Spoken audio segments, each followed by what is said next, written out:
Good evening, welcome to Talkin Kop. It's me, Chris Brack. It's him, Kev O'Sullivan. They've let us loose again, Kev. What's going on? It's not good, this, is it? No. How's things, mate? You all right? Yeah, not too bad, not too bad. It's the Champions League games going on. Did you know? Oh, do you know what? I was really chilled Kev's out frozen about. already. Oh no! Don't start. Oh, you're Don't back now. start. That's all right. You did All right. freeze. No, I was saying, I got to get a haircut, man. Look at the state of this barnet. No, Oh, I I'd was say. quite chilled out about tomorrow night. I know it's Madrid, and I know it's a big game. Until the press conference. I know the press conference proper got up your goat, didn't it? Yeah, I come home from work at 3:30, and it's like Robert was on, and I was watching a bit of it. It's like, yeah, it's Madrid. I know it's a group game, and we're safe enough. We'll get into the top 8. We should do, and Yeah. we're all right. And then it's just like, I listen to Slot, and it's like, yeah, okay, I'm getting a bit of a buzz now for tomorrow night. Like, and then I was watching Sky Sports News, and the Bellingham fawning show started, and then the Bellingham press conference started. And it all came back in floods. It all came back in floods. How much I hate this club so much. Everything about them reeks of arrogance. It reeks of everything that you hate about football is wrapped up in a bow with that lot. I fucking detest them with an absolute passion. So I just hope we go into tomorrow night and steamroll them. Absolutely muller them. Probably won't happen, but look, I hope it does. But now I'm really looking forward to it. Well, it would be nice. We haven't actually beaten Madrid since 2009. We've lost the last 6 in a row against them, which is honestly, they are our kryptonite. Yeah, we're their bunny at the minute, bar the one Champions League. It's like they've got the wood over us in a big, big way, and it's whether it's a mental thing or what, because we've battered them and lost. We battered them in the final and got beat 1-0. It was just one of those days, wasn't it, unfortunately? Exactly. But they've also humbled us. I mean, the 5-2 loss, it was just that was they were a level up. They didn't panic at 2-0 up, because we were all surprised we were 2-0 up, but they didn't panic, and that was it then. They just took control. And I remember that. But I remember that game for different reasons. Oh yeah.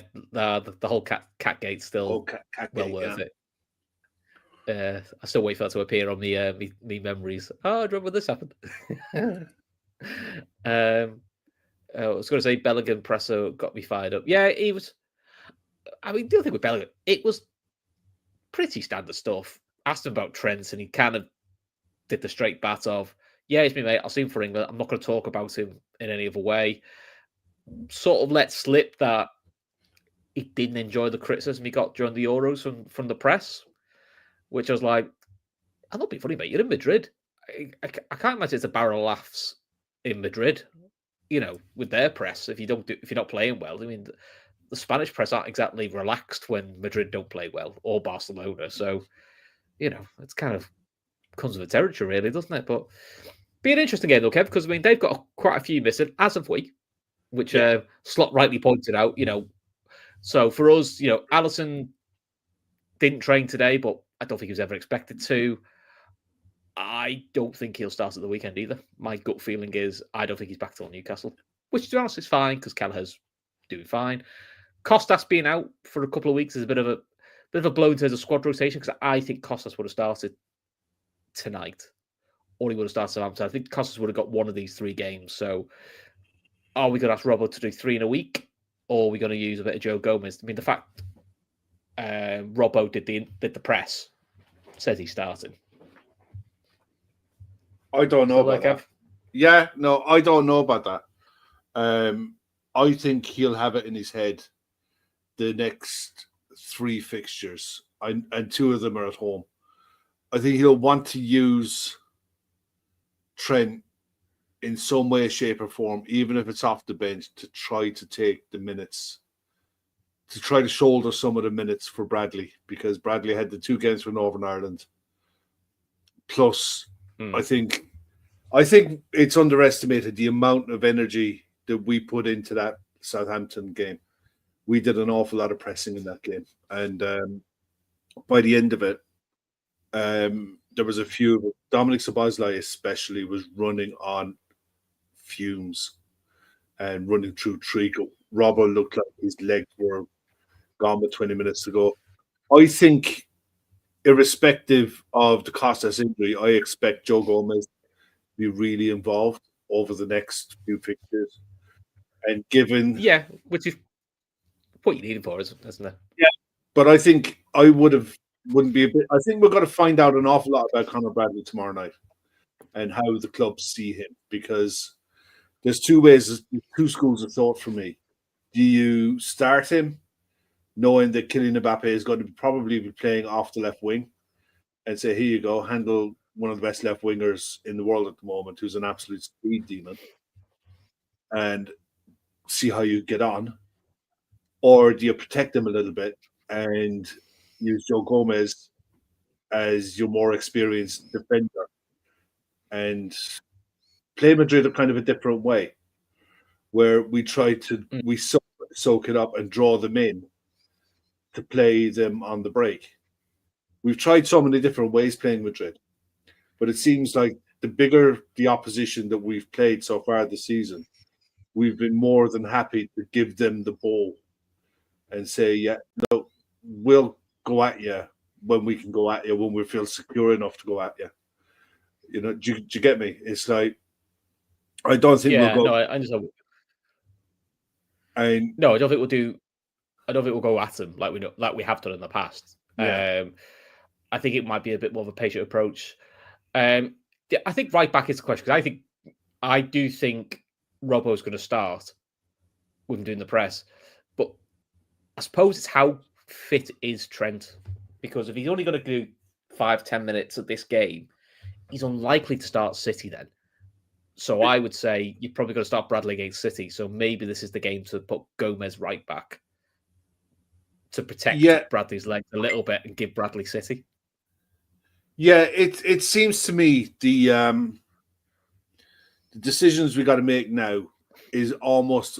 I think Slot has earned the right to have one eye on Man City with tomorrow night's fixture, and irrespective of the fact that it's Real Madrid, it's a group game, and it's a group where we're comfortable enough in at the minute. They have to come and try. They have to come and get a win, really, but they have to at least leave with a point. We're not in the position of the chaser at the minute, you know. So, for me, the biggest fixture is the one at the weekend, and our injuries. While everyone else is dramatizing about their own injuries at other clubs, ours are slowly but surely creeping up now. You know, and the options to be able to rotate ain't there at the minute. Yeah, I mean, the hope is, or the look is, probably other side of City, like Newcastle, Everton, is probably when you would expect to see Jota back, probably Chiesa, probably Alisson, and Simicast. They said a couple of weeks, so he might make the Everton. He might make the Everton game. So if you're going down that route, it's only 2 more games. Touch wood, nobody else gets a knock. But midfield will be interesting because I expect McAllister to come straight back in. Yeah, because I think that's the reason. Partly because of his long travel, partly because I think this sort of game you want McAllister for. Gravenberch will start. I think that it's a bit of a flip of a coin for the other one, because Szoboszlai was effective against Southampton, took his goal well. His off the ball running was really good, and Jones was quietly efficient. Again, pressed. I do wonder if Jones goes out because that's why he took off first. I think Jones starts. I think Jones starts mainly because of the amount of minutes that Szoboszlai has been asked to play over the international break, and genuinely, it was so clear that even the Sky commentators didn't miss it. You know what I mean? The way he was moving towards the end of that Southampton game was like I'd be moving after running for about 20 minutes. Like, no, I've had enough of this. And but yeah, I think that he would probably be the one to maybe come use off the bench, but also you still have Harvey Elliott as a bench option as well. but I don't Yeah, know because how we know is. Harvey's not going to start because he's No. already said Trent and Harvey aren't ready to start, but they're off the bench options. Yeah. And then attack, I think Salah and Diaz definitely start. And then do you go with Darwin through the middle because they've got a very young centre back? So do we go with his physicality? He's got a couple of he's got goals against Real Madrid, or do we go back to Diaz false nine and try and get them with movement? If we're going to sit deep, use his pace in the break. I'll be honest, I'm all right with either option, to be honest, but that's how I the do interesting. Yeah, that's how I do it. I'd have Gakpo on the wing, Diaz through the middle, basically like a floating forward. He's very good on the ball. He's very good at taking the ball on the half turn and running with it and getting you up the pitch 20 yards. And he's very good at taking players on. And I think we might need that. Their midfield options, while I think there's an undoubted quality in their midfield. I watched the Dortmund game, especially in the first half, and Dortmund ripped them to shreds at times in that game. I know Madrid came back and won it comfortable in the end, but they were really easy to play through. And I think AC Milan had a bit of a field day with them as well off the ball. Just press the life out of them. But it'll be interesting because I think Darwin starts one of these two games, but maybe with City's lack of defensive cover, and apparently John Stones might have got injured again. Maybe that's more of a game. Ruben Diaz is on the bench tonight. Kyle Walker was rested. But Guardiola doesn't like playing Ruben Diaz against Liverpool. Away, he always seems to take him out for some reason. He's got this thing in his head about Ruben Diaz playing at Anfield. Yeah, I just don't think he's got much of a choice at the minute. Yeah. So in terms of them, that's for another day. Yeah, look. So I just had a quick. It'll be Courtois in goal. Go on, you go for the team. Go on. Well, this is kind of similar to the team that they put out at the weekend, where for some God knows reason they played Valverde as a right back, but they were playing against a side where you're not really going to be defending too much.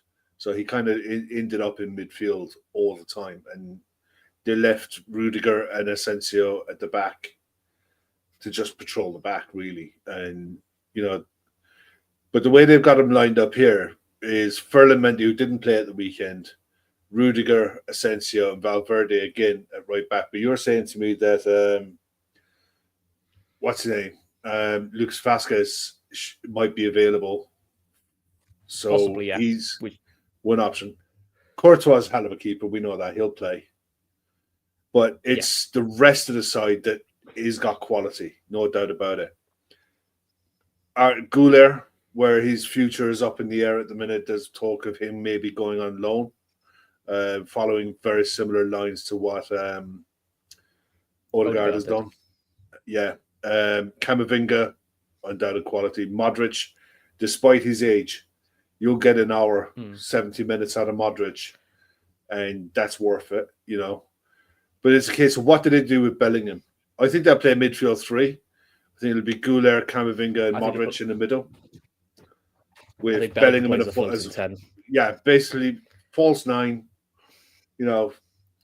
which second striker. When they won the Champions League, that's where he. But when they won the Champions League, that's where he played his best football for them. Mm-hmm. Yeah, and Mbappe will almost definitely be coming off the wing, and Ibrahim Diaz will be the other one. But they've got a list of long injuries as well. You're talking Carvajal, Alba, Militao, Tchouaméni, Rodrigo, Vinicius. They're missing serious players, as we are. But it's one of them. It's one of those games. I think, looking at the table, you just have a quick look at the table of where they are. As it stands now, as it stands now, with fixtures going on tonight, we've dropped down to third with Inter Milan and Barcelona both winning. Because as it stands at the minute, for those who are watching it back late, it's 9:15 at the minute, so the second halves are going on. Madrid at the minute are in 20th on 4 points. on 6 points with 4 games played, with 4 games left to play. So even if they don't get a win tomorrow night, they will qualify for the playoffs.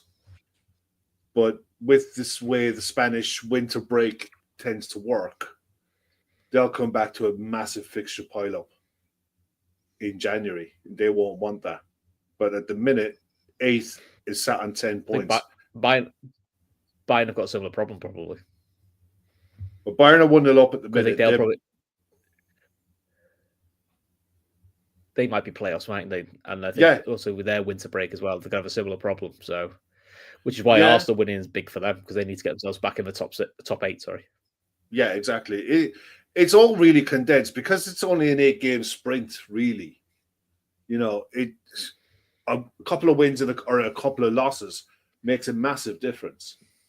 It's not really until you get down to 2 games to go and you can see worst case scenario where you're going to finish and best case scenario where you could finish. You really know where you are. At the halfway stage, anything could still happen. But yeah, I think with them sat on 6 points after 4 games, scored 9, conceded 7, with that forward lineup that they have available to them, it's just really below par. It's unlike them in many ways.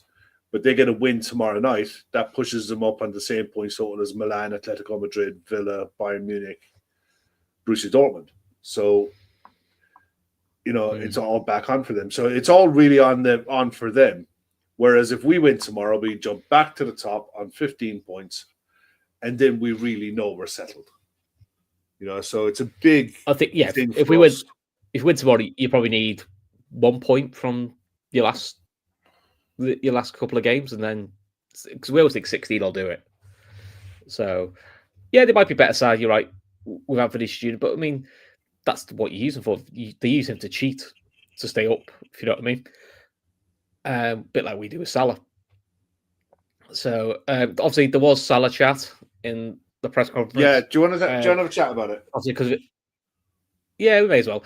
Partly because of his comments, but to be honest, if he'd not made any comments, there still would have been Salah chat. There's going to be Salah chat until a decision is made either way. My general gist of it is, now I've got over the annoyance of it, is it's part of the game. I don't like it's done in public, but the interesting thing was listening to the Anfield Wrap, and they spoke to Lewis Steele, isn't it, from the Mail? Yeah, Lewis. Who's like one of the newer journalists. Yeah, he basically said Salah sought them out and went to and actually caught them on the hop. They're like, "Oh, you want to talk to us?"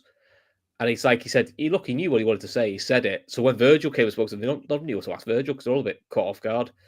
But he chose his words very carefully. I'm disappointed. I've not been given an official. I'm more out than in.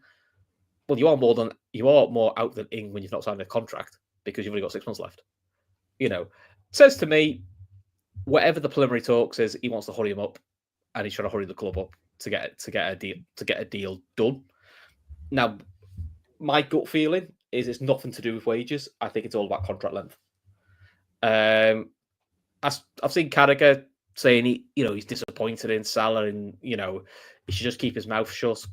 Carragher also was known to all those players have done this when they've had contract renewals, so it's part of the game. I would prefer not to do it this week when we've got Madrid, we've got City. They should be the story, not this. But I'm saying on the other side, the club have left themselves open to this. There are mitigating circumstances. We can give reasons why we delayed and things like that. But you've left 3 of your key players with 6 months left in the contract. This is always going to be the conversation. They need to nip it in the bud soon before it becomes a distraction. What we don't want is another long goodbye like we had with Klopp. Yeah.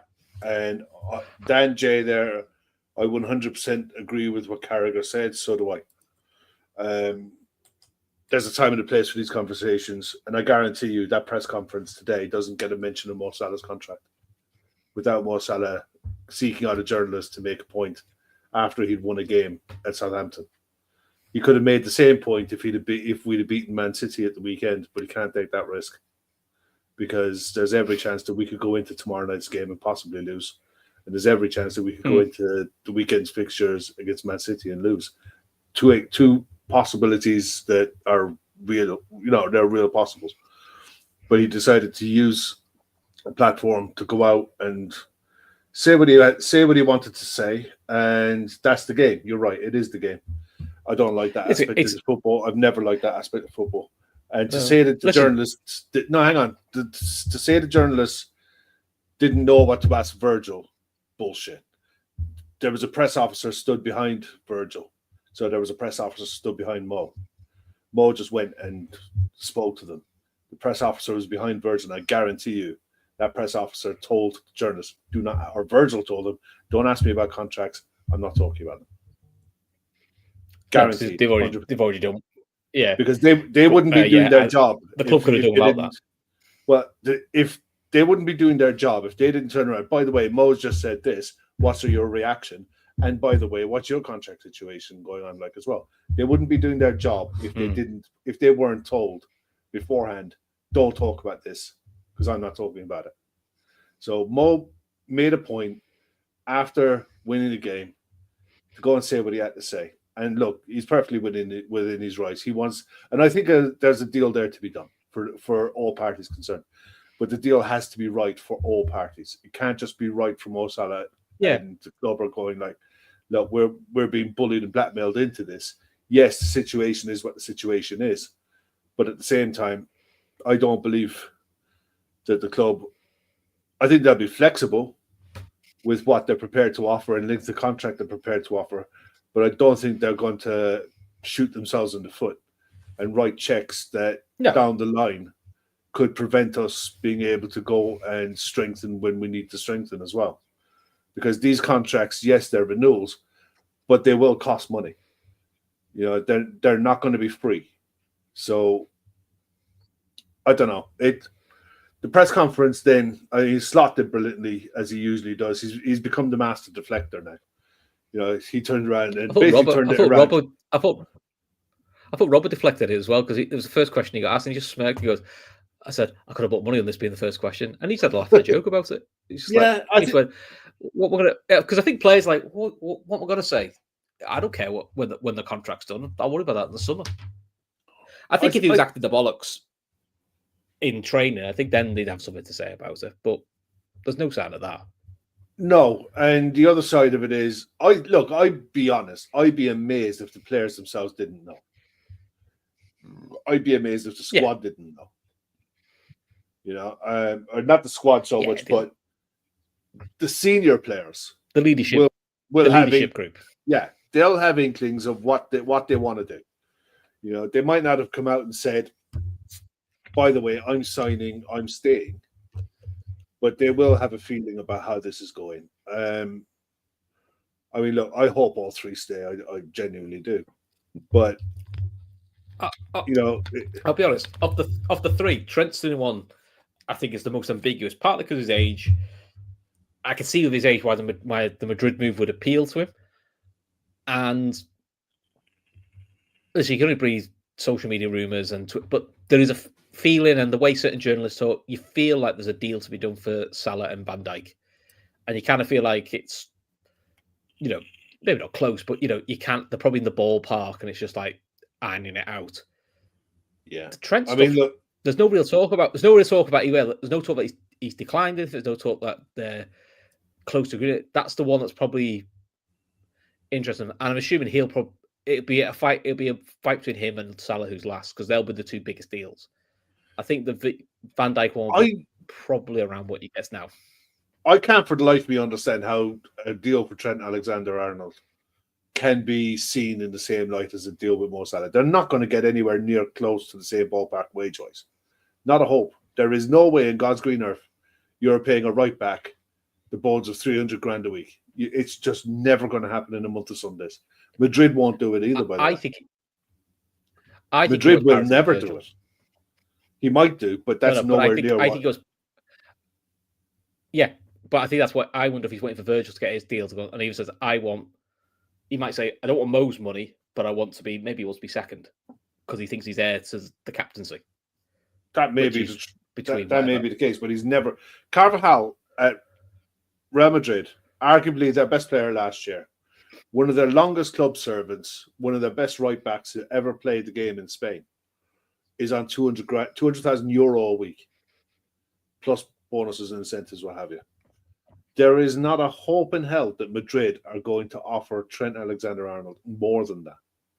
They might nudge it a little bit. No, but I suppose he'll get a signing on fee. That's fine. The signing on fee. But mate, he's got to get a signing on fee signing on for Madrid as well. He's got it for Liverpool as well. Yeah. So the money that's going to be on the table for Trent between what he's going to get at Madrid and what he's getting at Liverpool is ballpark going to be in and around the same. So the question really is, do you want to stay at Liverpool? Do you see, actually, the question really is, do you see a future at Liverpool where you can compete for major honours with Arne Slot, with Richard Hughes at the helm, and with the state of the club at the minute? Do you have trust in the hierarchy at the club to keep investing in bringing in the right players to keep us competitive? Now, if he does, then he'll stay and sign.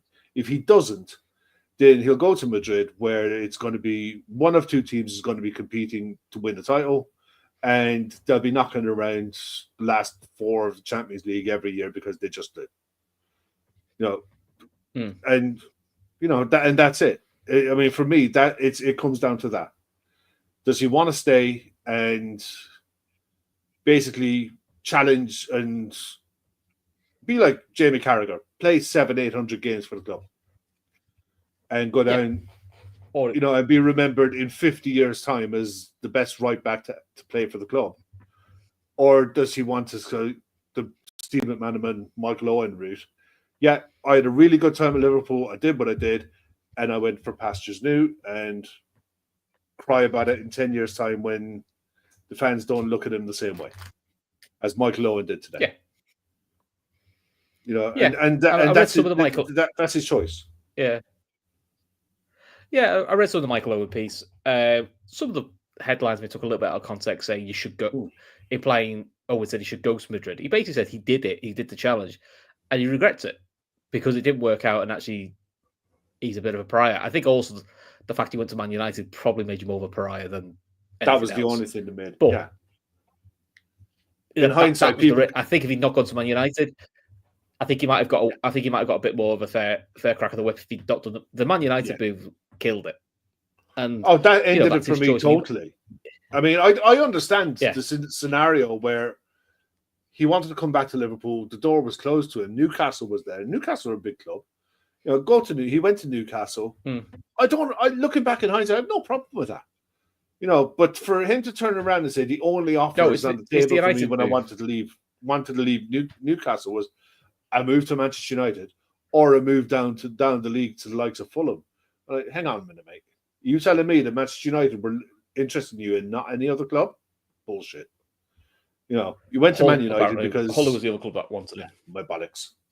I don't believe that for a second. But if that's the story he wants to stick with, then stick with it. I don't really care.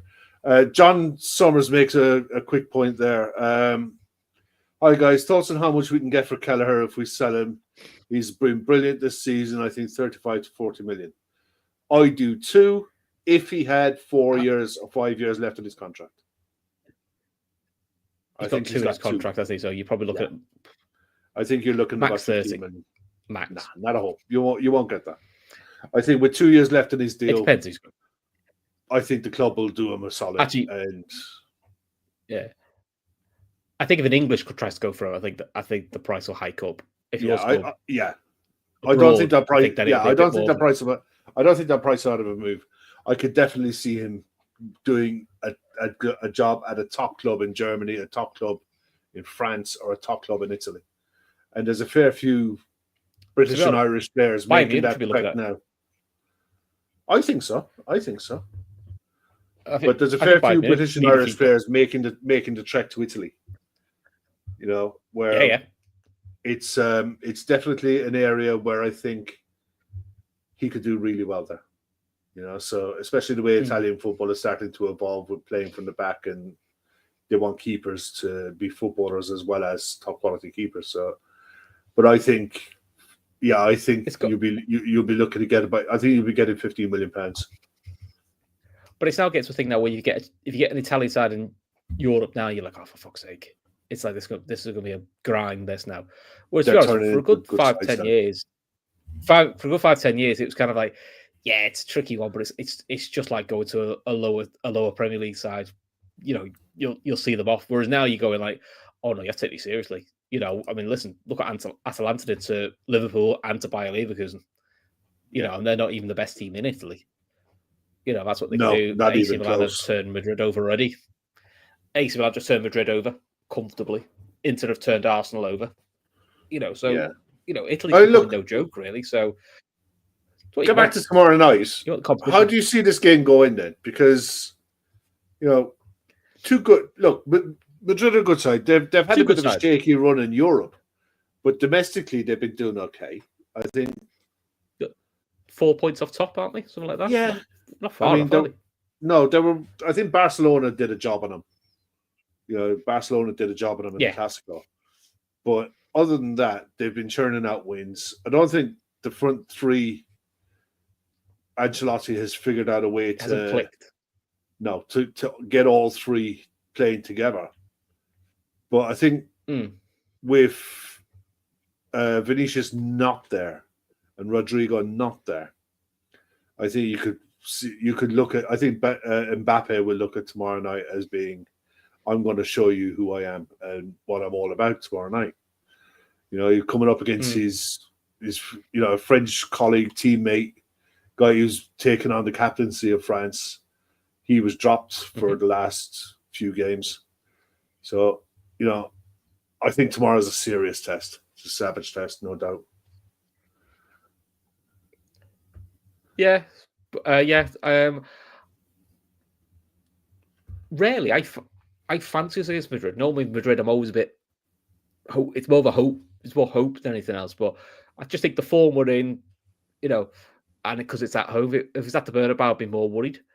But I feel like it's going to be like a 2-1 or a 3-1 Liverpool.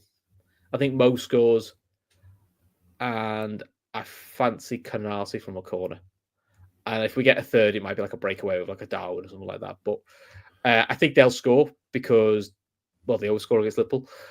if the last 6 times we've played them, they've done that. So I think it'll be a tight game. I think it'll be a good game though. Yeah, I think it'll be tight. I think the first half will be tight. I can't see it being an end-to-end tennis match. I think it'll be a bit of a tactical game, a tactical first 20 minutes, feel them out. Be interested to see what the atmosphere is like. Because, look, there's definitely going to be no love lost in the crowd for Madrid.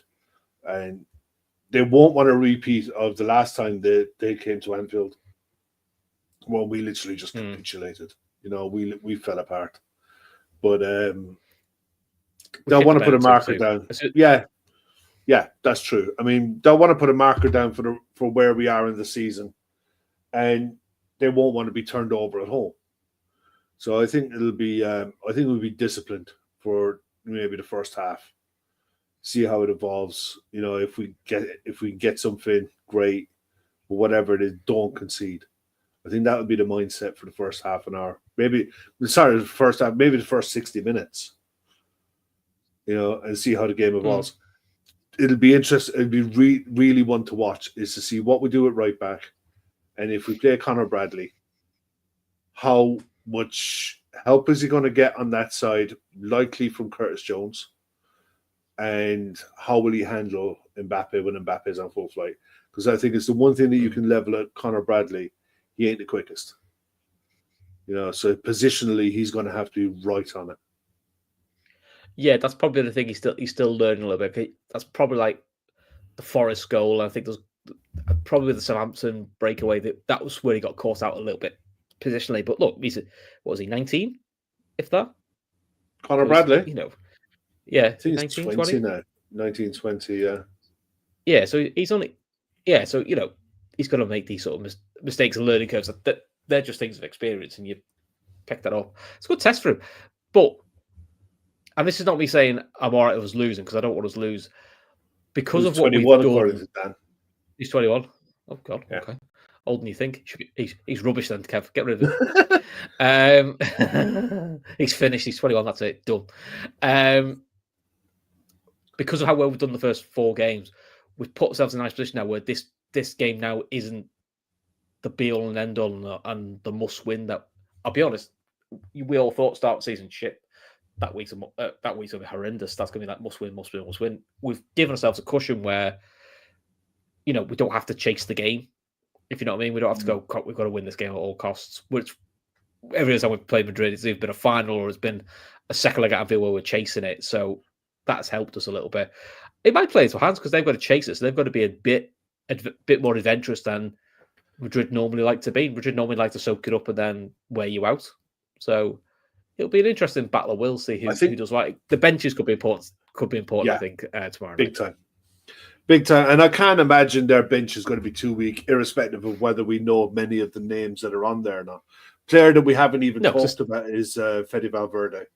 I mean, the guy is absolutely top class. I wish he played for top. I wish he played for Liverpool. I do too. I think he's one of those players in world football that if I had the pick of any player out there at the minute, he'd be top of the list. He's absolute quality. The other thing you got to look at as well, we got a result tomorrow night, and the confidence that you take from that going into Sunday is huge. At the minute, Man City are 3-1 up against Feyenoord with 10 minutes to go. So, they might draw 3-3 then. Well, they're going to have broken that back of that thing where they've lost 5 games on the bounce. They've massively needed to do that. But at the same time, from what I looked at the stats in the first half of that game, they dominated the ball completely, and it was a late Haaland penalty in the first half that got them in 1-0. So, I think the confidence that we could take from beating Madrid, depending on how we beat them, but beating Madrid, the confidence you could take from that, I think you're flying into Sunday's game. I think the worst thing that could happen, you go in tomorrow night, you don't get the result you want, but more importantly, you don't get the performance you need. Do you know what I mean? Yeah. You can always play against Madrid, play well and lose. That's one thing. But if you go into play against Madrid, you don't turn up and they slap you around a bit and you're sat there, like, confidence is a very fickle thing. And I think confidence is a large part of why we are where we are at the minute, because we look like a side at the minute who don't know how to lose and who don't accept losing. So the confidence that you can take from that alone rolls you into the next fixture. And Slot made the point of it in his press conference, what he was talking about with the way Madrid, when he was talking to Feyenoord players about the way Madrid attack games and the way they never know they're beaten, is something he wanted to instill. Something he's trying to instill in us as well. He's like, never say die, never know that you're beaten, never give up. Which Liverpool had probably till about mid-March of last year, and then a combination of injuries catching up. And to be honest, you could just tell, you could see the confidence go out of players completely. Too many. I think the other thing that killed Liverpool that last season was all the players that came back from injury took too long to get back to form. Look, you can't guarantee when players come back from injury to hit the ground and the sound again. Mo Salah was unusually off, which led to talk of his demise being rather overrated. And now you looked and gone, he's absolutely fine. It was just his very first big hamstring injury. Took him longer than expected to recover, So, but listen, if you get a win tomorrow, it's just a start to a big run of fixtures. Because, I mean, December, this is our December now. It's City at home, Newcastle away, last derby at Goodison Park. Then it's Girona away, Fulham at home, Southampton away in the Cup, Tottenham away, Christmas. And then so it's non-stop. It's a difficult run, but it's exciting though, because that's what you want. Of course, it's exciting. Nice to look at this run of fixtures and going. It's I'm nice not worried to look at about a run of fixtures of excitement going. We're playing well, and this is actually this could be an opportunity to extend the lead or maintain the lead. You're not looking at going, fucking hell, we need to win these games, just get fourth. That's always the fear you had. 3-2 City game. Told you it's going to be 3-3. This is going to test our mentality now. But it's literally, I'm not worried about the fixtures. If they draw 3-3, Haaland's going to chin someone. Probably Pep. Well, see, I'm looking at the fixtures, and the fixtures don't bother me. I just need hope that we can get as many players back as possible, just so we can manage the squad through this. If we can manage the squad through this, we know you got to pick up niggly injuries at this time of year. You're always going to get niggly injuries this time of year, where someone might miss a game, they might miss a couple of games here and there. But if we can manage the bulk of our squad through this group of fixtures, we'll be absolutely fine. But I think we need the likes of Jota back. We need Chiesa to be available. Alisson coming back's a big bonus. Get Trent back and available. Costas. It's literally getting them all back in and around. So we look at the bench and you go, yeah, there's real strength and depth there. There's game changers there that can really make a difference. We get back to that, we'll be absolutely fine. But I don't think we're massively far away from that either. You want to go back to where we were after the first 3 games, where you're looking at someone like a Harvey Elliott going, can't even get him on the pitch. Not because he's a bad player, just because there's no space. You want to get to back to that world where you're looking at good players going, these might not get on the pitch today, which is a nice place to be. We haven't been in that position too many times, so that's where we need it. It would be nice to see Chiesa get himself. I mean, look, he's back running. I think Klopp said he's involved in 2 or 3 of the sessions now, so he must be coming to the end of this pre-season thing they're putting him through. Which, look, it's sensible. Someone who's had a long-term injury, get him up to the demands of the Premier League, and I'm not too worried about that because you signed him to be your 6th choice attacker. If we'd signed him to be one of the main attackers, as in a regular starter, a la Arthur Melo, who he's wanted to do the main midfielder, then you panic because you're like, fucking hell, where is he? So, and like you said, we're going to have thingy back soon, Jota. I think the other big thing over December we're going to have to worry about is suspensions. There's no way Canate's not picking up another book between now and mid-January. So we know Canate's going to miss it. I'd say now at 6:30 p.m. on Sunday, mate. You know what I mean? I think probably. I think it's nailed on. I think for Newcastle, it's going to be who plays centre back, Kwanzaa or Gomez. Yeah, and it might be Kwanzaa now because Gomez might be needing to do a bit of fullbacking. Exactly. Yeah, and I don't mind that. That's fine. So I don't mind it. I'd have actually, if the fullbacks were fit, I'd have liked to have seen Gomez get another go at centre half because he was really good when he came on against. Who did he come on for at half time? He was brilliant. Yeah, ball for Brighton. He came on for Konate when we thought he broke his arm, and he was brilliant. And you're like, oh, I forgot Joe. You have to see Joe goes to centre backs for ages. You go, oh yeah, I forgot how brilliant he is here. So well, this is it. And the thing is, I think, look, for me, I think he needed to play before now. Do you know what I mean? I would have played him at the weekend, because I think he's desperately going to be needed. And I think he's going to be so short of match fitness that, but look, we'll see how it goes tomorrow night. But anyway, look, it's going to be a short show. It has to be a short show. We're going to have to go in a minute. Has to be, yeah, because Gav's on at 10 o'clock with Phil. And there definitely won't be any football chat in that. So, no, 100%. Loads of randomness, which you could all enjoy. So, what score are you going, Kev? 2-1 Liverpool. That'll do. Salah and Diaz. I think Diaz starts as well. Yeah, I think Diaz starts as well. Who scores for them? Brahim Diaz. I've got a feel it'd be Rudiger from the corner. He likes a goal big games, Rudiger. Yeah, he's a good player as well. Outstanding, but he's a good player. Dan J's gone 3-0. Virgil, Salah, Jones. I'd be much happier with that, but I don't see us doing that. I mean, listen, if we do, great.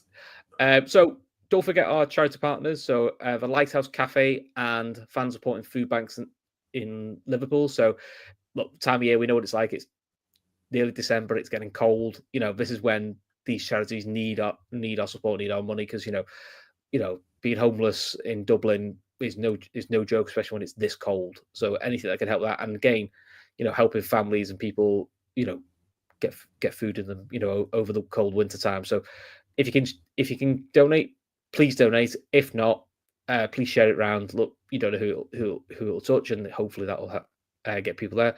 And our other sponsor is Football Prizes, who have still got Kev, isn't it? Tickets available for, I think it's the Champions League program. It's $2.95. Champions League program.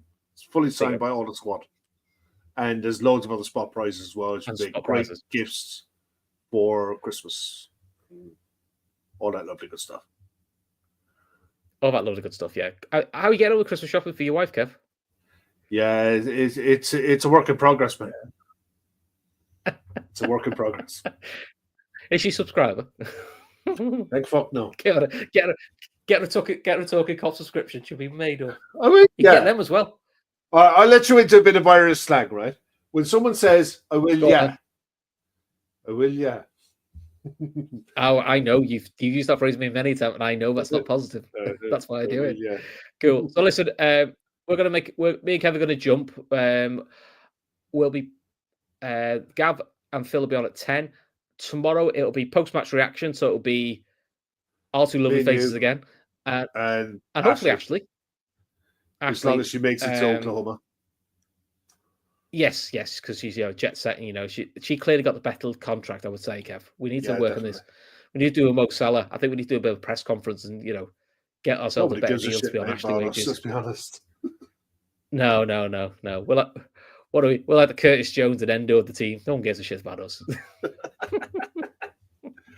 All right, on that happy note, anyway. Listen, take care. We'll speak to you soon. See you later, guys. Ta-ra.